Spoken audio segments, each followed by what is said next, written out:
It's Nolan.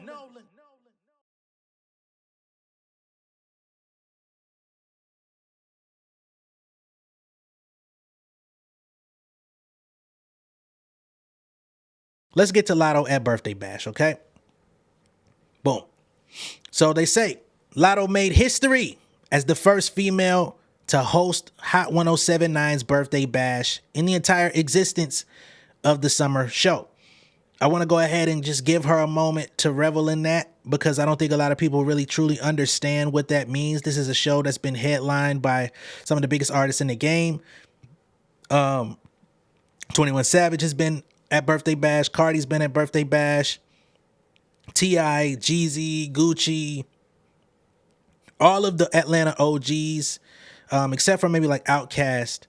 And I'm not sure if Goody Mob went up there. If they did, they probably weren't headlining. But you know, you get what I'm saying. Like the greats, the OGs, the people that really held it down in the city, that put Atlanta on that huge mainstream look in the 2000s and beyond. They've done big shit at Birthday Bash. Now, it doesn't get the same amount of coverage and love as like a Summer Jam out in New York. It doesn't get the same love as certain other things like Lollapalooza or whatever the case may be, different festivals and stuff that happen at different stations or just highly touted publications and events. But Birthday Bash is up there if you're from the South and you're from Atlanta specifically. You know what I mean? So I want to salute her on that. Now, let's get back to it. Once again, they state Raptress Latto made history as the first female artist to host Atlanta's Hot 1079 Birthday Bash on its 29th annual music festival at State Farm Arena. I didn't even know that they've been going for 29 years, right? My first introduction was probably 2007-ish when I heard about it because I was young. I was getting out of high school. They say the 25-year-old big energy femc wasn't kidding when she told her 12 million Instagram followers that I'm bringing out hella special guests this past week. I didn't really notice she was just 25. I mean, I just talked about her being 25, but sometimes just seeing her out here and just knowing how long that she's actually been a part of the industry in some form or fashion, I always assume she's a little bit older. She looks a little bit older than 25 as well, but that's not a shot. You know what I mean? I don't want nobody taking it that way. They say turns out that one of the many guests she unveiled to the packed crowd inside the State Farm Arena included superstar Usher. Latto also cranked the greatest hits of her young meteoric career, including Sunday Service, Big Energy, and Put It on the Flow. Latto may be the first woman to headline the Hot 1079 Birthday Bash, but it wasn't the rapper's first time performing at the fest. Last year, Latto was a surprise guest with Cardi B, NLE Choppa, and 21 Savage. The night also featured performances by rapper Killer Mike, shout out to Killer Mike, Key Glock, Huncho, Bossman D-Lo, Boosie Badass, T Grizzly, and Rob 49. The event paid homage to Atlanta's Big Records, the city's first independent record label with rap pioneers Big and DJ Monte. Big shout out to Count, what the fuck, boy? Big shout out to Count. Like, y'all don't understand, but if you was watching Rap City The Basement around 2005, 2007, y'all seen some of the people that came through Big and them. They did their motherfucking thing, so shout out to them. As a young nigga in high school, I was trying to get down with Camp and get my music too Big. So yeah, here in Atlanta, that's a big fucking deal. I knew that motherfucker wasn't even gonna like my shit, but you know, cause I used to rap like an East Coast nigga. I knew they weren't gonna be fucking with me. I still kind of do. But anyway, I've seen some people talking about the Latto performance. Some people said that she's boring. Some people say that she had no business headlining the event because her catalog isn't really big enough to really go up there for an hour and some change. I ain't gonna lie. I kind of agree with that part as far as the catalog. Some people feel like she's not a good performer, you know what I'm saying? Because she was performing with her backing tracks, and we just saw Kendrick Lamar the other day at the Pop Out do all his records for an hour with no backing track. I feel like everybody has their own opinion about performing over vocals. A lot of people don't enjoy it. A lot of people don't like it. I'm somewhere in the middle. I feel like each artist has to make their own decision on how they want to run their show. Sometimes things can get a little tricky with the sound engineer. Sometimes the music can be higher than the mic. Sometimes artists don't know how to hold the mic correctly. There's a lot of things that go into that. And sometimes when you try not to perform with a backing track, you can find yourself getting drowned out by the music and people don't hear you at all. And at the least, you might be going home kicking yourself like, I wish I would have just had my fucking vocals so people could have vibed to the overall tracks and I could have just tried to enhance that vibe, right? That's my situation. You know, as an artist that's performed, you know what I mean?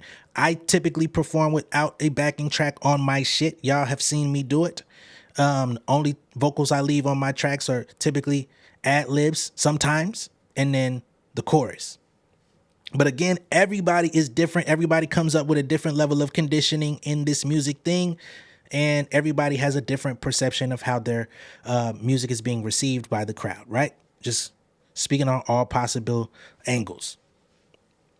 I also noticed, because I did watch some of the stream, I didn't watch the whole thing because I wasn't captivated, I'm not gonna lie.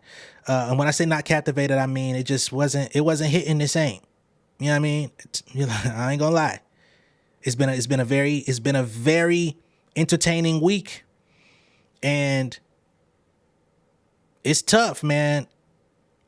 When you do something the same week and it's not her fault, because Birthday Bash, this has been planned out for months upon months. They announced her as the headliner last year. She didn't know Kendrick was gonna pop out and show niggas.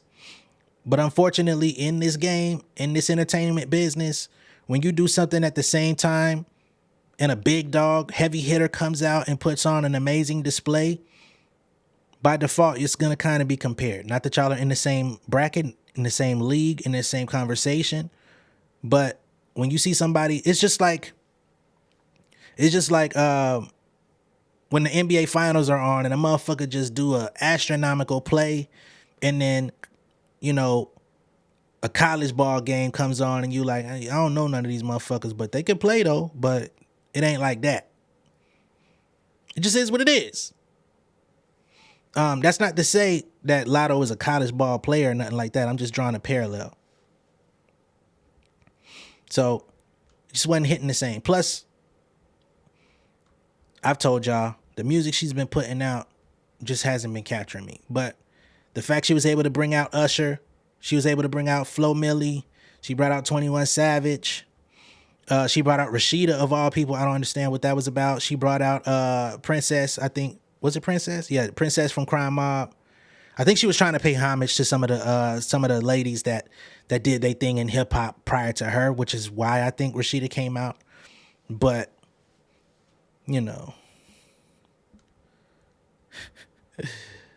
I don't know, man. Rashida was never really all that well received. But shout out once again for that. Getting to my point though, watching the stream, I feel like they definitely had some sort of the sound engineer had some sort of like suppressive settings on the mics and the sound so that you could hear her, because the mic was definitely hot. You know what I'm saying? As far as when she was rapping and doing her shit, but the crowd you couldn't really hear as clearly. So there were some instances in her show where it may have looked or sounded like the crowd was disinterested, or you may not have heard them screaming loud. And even when they showed people in the crowd that were dancing, it was like the people around them was just kind of spectating. So people have kind of formed this opinion that her show was lackluster, pretty much. What I want to do, because I like to be in the interest of fairness on my show, is actually show you guys some camera footage, phone camera footage, I should say, of when she came out performing her song Sunday Service. Because in this footage, you could see and hear the crowd going crazy. But if you go watch the stream of her performance, which is available on her YouTube channel, there's a stark contrast between what seems like the fanfare between these two videos, and they took place at the very same time. You know what I mean? And this is something that just lets you know how the media works. It lets you know how social media works. It lets you know how narratives get formed, because once you're able to sway public opinion about certain things, that becomes the dominant conversation. And even if you have proof that shows the inverse or the opposite, you can be not loud enough for the room to actually hear you. No pun intended. So here we go. This is Latto phone footage of her coming out to perform Sunday service.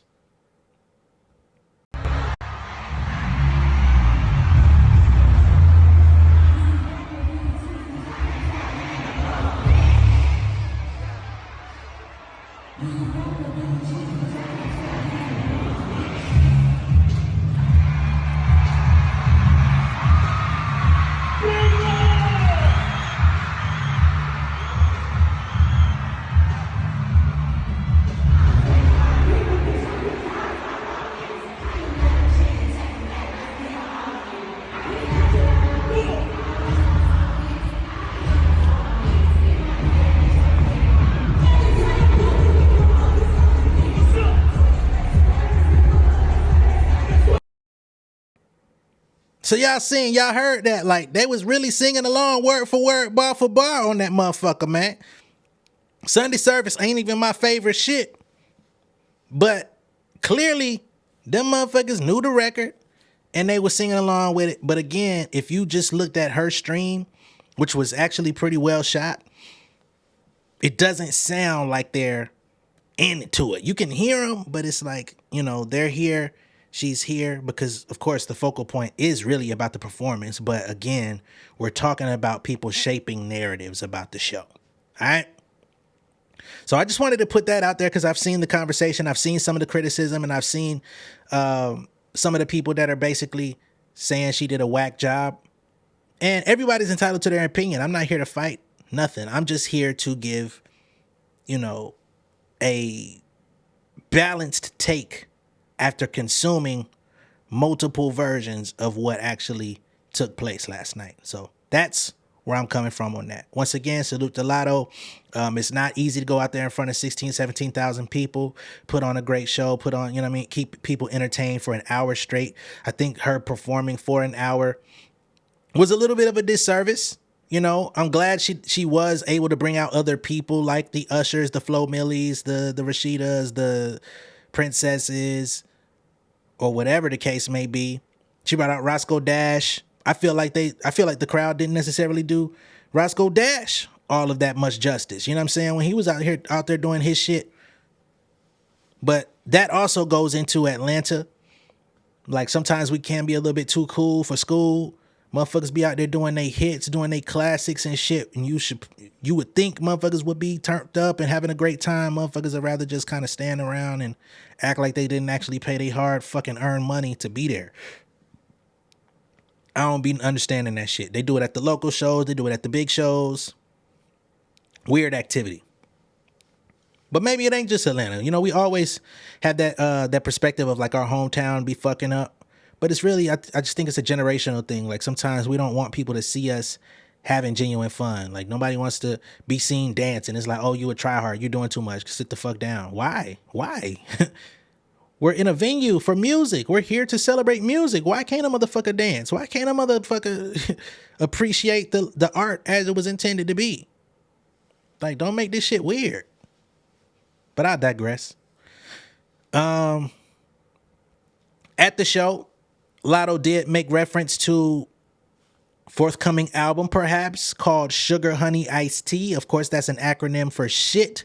Of course, it seems like she's continuing to troll Ice Spice about this think you the shit, bitch. You're not even the fart thing. I don't know why.